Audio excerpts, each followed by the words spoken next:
होते हैं। यहाँ पर आएगा सब पेशे अच्छे होते हैं। देखिए सब काम अच्छे होते हैं, कोई काम कमतर या ज्यादा नहीं होता। ठीक है। फिर नंबर 6 है मेरे मुल्क का नाम देश है। मेरे मुल्क का नाम क्या है? पाकिस्तान। यहाँ पे हम लिखेंगे पाकिस्तान।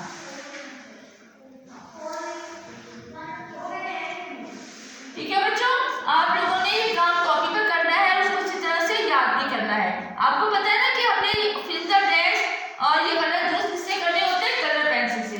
तो जैसे हम पहले काम करते थे आपने इसी तरह से काम करना है कॉपी पर।